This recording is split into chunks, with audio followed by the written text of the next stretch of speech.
Hey, I'm Jeffrey Kramer from Jaws and Jaws 2, and here is a shout out to the JoBlo audience.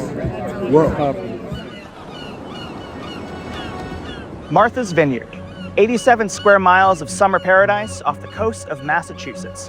But in 1975, a cloud appeared on the horizon of this beautiful resort community, a cloud in the shape of a killer shark.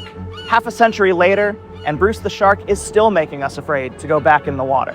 I'm Ryan Coltrera from JoBlo.com, and I am so excited to be coming to you from the beautiful island of Martha's Vineyard for the 50th anniversary celebration of Jaws. Come along with me as we hit up some of the special events, explore the island, and meet some of the locals who helped make this timeless classic. Let's dive in.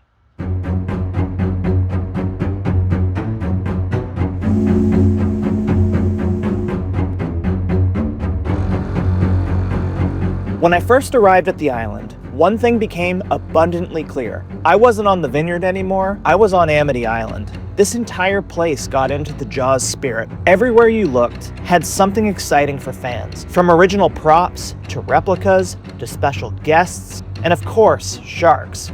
Sharks everywhere. Fake and real. Yeah, that's a great white I saw. Larry, we have to close the beaches. And of course, people dressing in their Amity best. One of the coolest things was meeting the islanders who were a part of shooting the movie back in 1974. From the girl who screamed shark to the kids with the fake fin, everywhere you turned out here, someone had a story about that summer. And on top of that, we had a ton of special events, from the premiere of a new documentary, to a screening with a live orchestra, parties, reunions, and special exhibits. Even little details, like local businesses getting in on the fun, with shark-themed rebrands. All to celebrate our favorite summer blockbuster and the place where it all began. Happy anniversary, Jaws!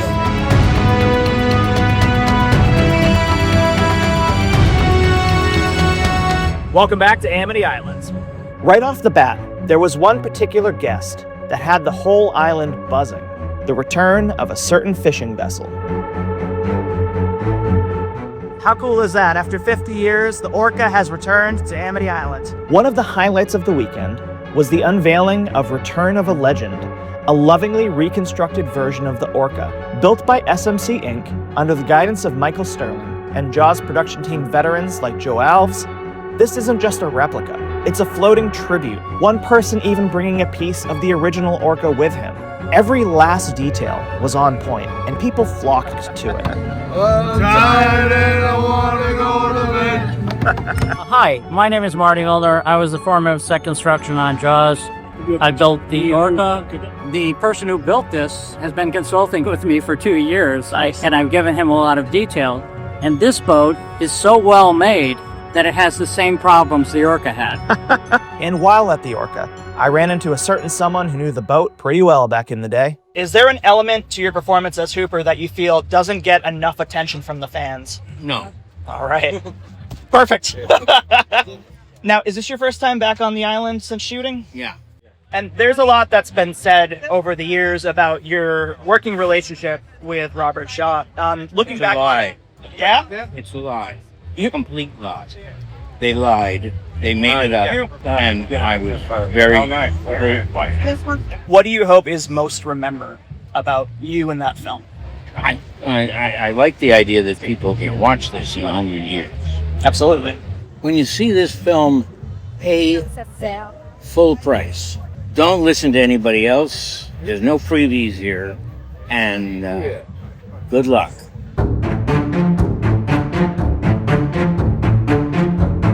Of course, no visit is complete without paying homage to the film's iconic locations. Downtown Edgerton, which stood for Amity, to the beach from the opening, Brody's house, the town hall, and the spot where Quint's shack once stood. And of course, the famous Jaws Bridge. Jumping off it is a rite of passage for fans, and there are some Jaws locations that may not get as much attention as they deserve. So behind me is the Island Theater.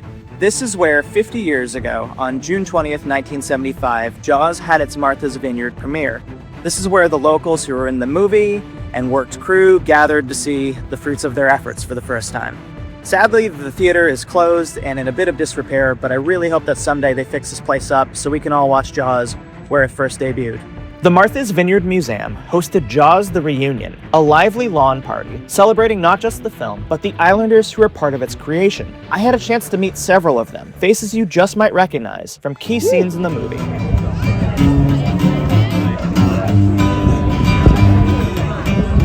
Yes, hi, I'm Carla Rim, and I was the girl sort of in the middle of the film that was screaming or pointing and yelling, "Shark! Sharks in the estuary!" That was me. I'm Greg Dole. I played the Coast Guard solar operator in the 4th of July weekend. Jesus Christ, Spanish Shark 350, all I had. My name is Kathy Weiss, and I am the mom in this photograph, running out of the water with my baby. And you're the baby. And I was 3.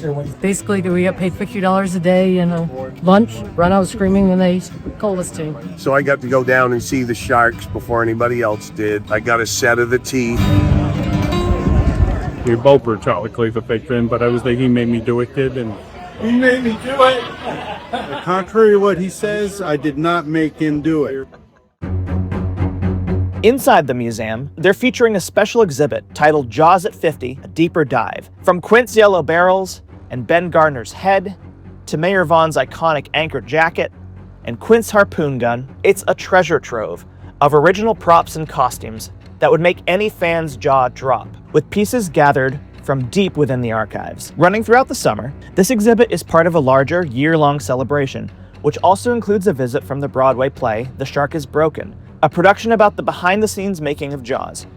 There are a lot of movies that have turned 50, probably now and next week and last year and all that, but this, I have never seen anything like this. Yeah. For a celebration of a movie, and there have been so many great movies that have turned 50. And when you turn 50, you're When? 50 for a year, right? That's right. That's So right. this Jaws 50 happens until this time next year. Perfect. Now let's pop over to the other side of the island for a celebration of John Williams' iconic score. So next I'm here for the Alamo Drafthouse Rolling Road Show's presentation of Jaws with a full symphony orchestra. The Jaws screening, accompanied by a live performance by the Cape Cod Symphony, paid tribute to one of the greatest film scores of all time.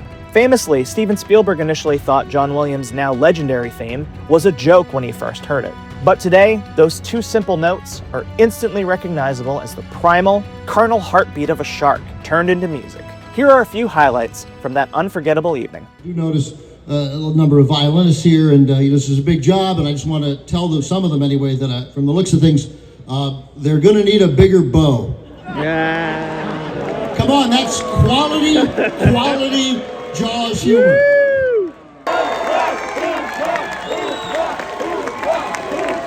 I'm the only one living, so...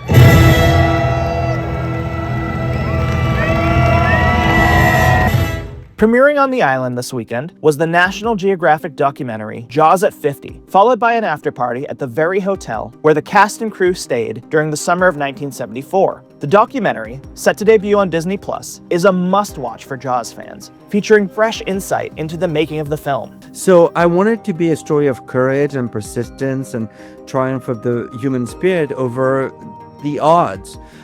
You know, this movie was a rite of passage for Steven, just as much as it's a rite of passage for the 3 men on a boat. You know, they're being tested, and he was being tested, and I think this is hopefully a very human, relatable documentary about a young man trying to realize his dream as a storyteller, and he's faced with incredible obstacles, and how he overcomes them and never quits is nothing short of inspiring.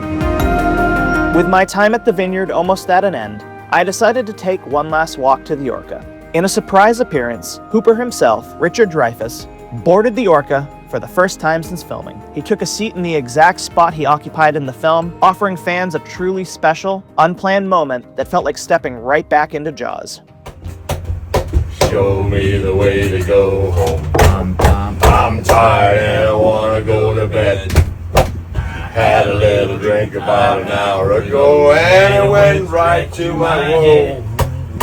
No matter where I roam, on land, on sea or foam, you'll always hear me singing a song. Show me the way to go home. Show me the way to go home.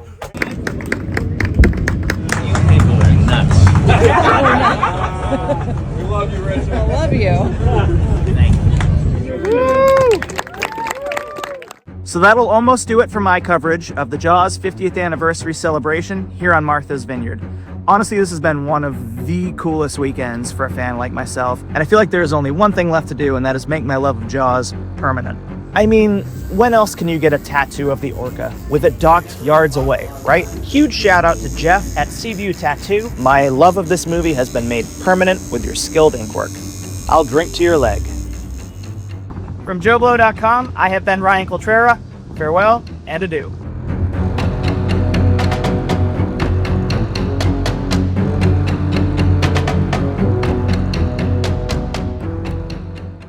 Thank you for clicking on our video, everybody. If you like what you saw here, please make sure you like the video and subscribe and share with your friends who like this sort of content. JoBlo was created by movie fans for movie fans, and we appreciate your support.